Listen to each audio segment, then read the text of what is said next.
Halo, selamat datang di video pembelajaran pengantar Sistem Informasi Universitas Hayam Wuruk Perbanas.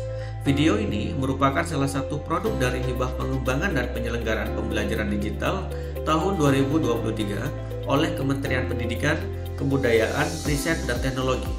Pada video kali ini kita akan belajar tentang e-commerce dan m-commerce. Selamat menyaksikan. Capaian pembelajaran dibebankan pada modul pelatihan ini adalah mahasiswa mampu memahami dan menjelaskan teori yang berkenaan dengan konsep e-commerce dan m-commerce. Adapun materi yang akan kita bahas, yang pertama, definisi e-commerce dan m-commerce, yang kedua, kelebihan dan kekurangan e-commerce, yang ketiga, klasifikasi e-commerce, dan yang keempat adalah kelebihan dan kekurangan m-commerce. E-commerce atau kita sebut dengan electronic commerce dan m-commerce, mobile commerce, adalah konsep dan praktik perdagangan menggunakan teknologi digital, terutama melalui internet dan perangkat mobile. E-commerce berfokus pada transaksi bisnis yang dilakukan secara elektronik. Sedangkan m-commerce adalah sebuah varian e-commerce yang berfokus pada transaksi yang dilakukan melalui perangkat mobile seperti smartphone dan tablet. Sejarah dan perkembangan e-commerce yaitu pada tahun 1960-an dilakukan mengembangkan jaringan komputer untuk pertama kalinya yang akhirnya menjadi dasar bagi internet yang kita kenal sampai sekarang. Kemudian pada tahun 1990-an internet mulai menjadi lebih luas dan aksesnya semakin mudah bagi masyarakat umum. Nah, ini membuka peluang baru dalam dunia bisnis dan perdagangan. Pada awalnya, e-commerce hanya berfokus pada transaksi online yang sederhana seperti pembelian barang dan jasa saja. Kemudian kemajuan dalam teknologi seluler telah mengubah cara e-commerce beroperasi. Kemudian model bisnis dalam e-commerce yang pertama adalah e-toko atau online retail, yaitu konsumen dapat membeli produk dan layanan secara langsung melalui situs web. Yang kedua adalah e-marketplace atau pasar online, yaitu sebuah platform yang menghubungkan penjual dan pembeli dari berbagai latar belakang. Penjual dapat membuka toko mereka sendiri di dalam pasar online dan konsumen dapat memilih dari berbagai penawaran. Yang ketiga adalah subscription based, yaitu berlangganan, yaitu melibatkan penawaran produk atau layanan yang diakses oleh pelanggan secara berkala dengan membayar biaya berlangganan bulanan atau tahunan. Yang keempat adalah dropshipping, yaitu penjual tidak menyimpan inventaris produk, namun mengirimkan pesanan langsung ke pemasok atau produsen, yang kemudian akan mengirimkan produk langsung ke konsumen. Yang kelima adalah peer-to-peer atau P2P, yaitu melibatkan pertukaran produk atau layanan antara individu secara langsung. Yang keenam adalah affiliate marketing, yaitu perusahaan atau individu yang terafiliasi untuk mempromosikan produk atau layanan orang lain melalui situs web atau saluran media sosial mereka. Ketika konsumen melakukan pembelian melalui tautan afiliasi tersebut, maka afiliasi menerima komisi atas penjualan tersebut. Selanjutnya adalah kelebihan dan kekurangan pada e-commerce. Yang pertama adalah aksesibilitas global. Salah satu keunggulan utama e-commerce adalah memungkinkan perusahaan untuk mencapai pasar global dengan mudah. Dengan adanya internet, perusahaan dapat menjangkau konsumen dari berbagai belahan dunia tanpa harus memiliki toko fisik di lokasi tersebut. Yang kedua adalah waktu dan ruang yang fleksibel.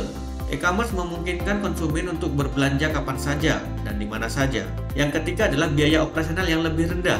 Memiliki toko fisik memerlukan biaya operasional yang tinggi, seperti sewa toko, utilitas, dan biaya staf. Dengan e-commerce, biaya operasional dapat ditekan karena tidak memerlukan toko fisik.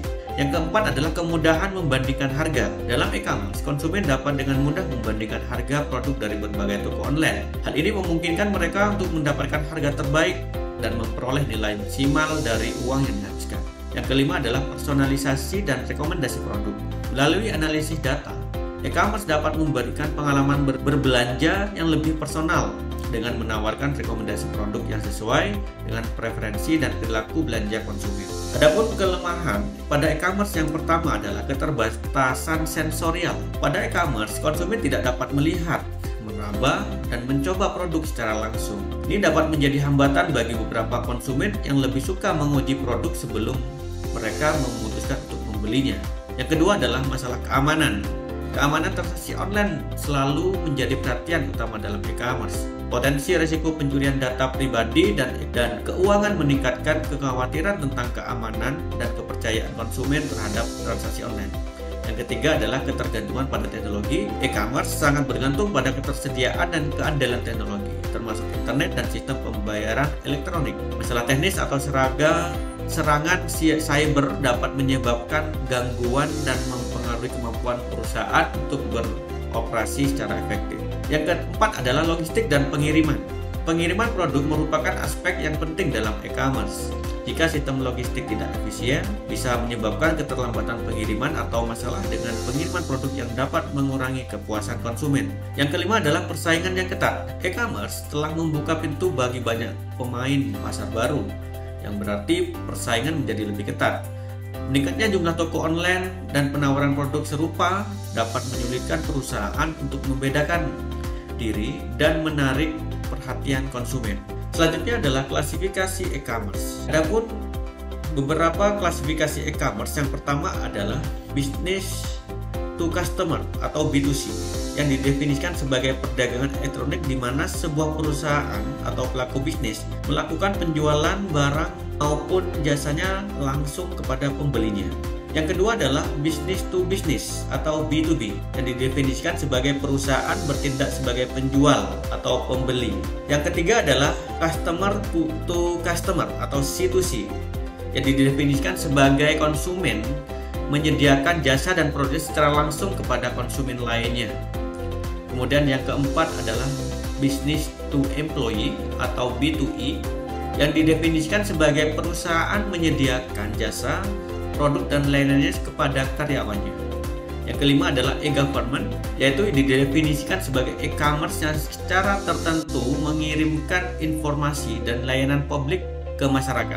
Sedangkan yang keenam adalah mobile commerce, yaitu didefinisikan sebagai e-commerce secara menyeluruh yang diterapkan pada perangkat mobile atau nirkabel. Baik, kita selanjutnya materi kita terkait kelebihan dan kekurangan pada e-commerce. Yang pertama adalah aksesibilitas dan keterjangkauan.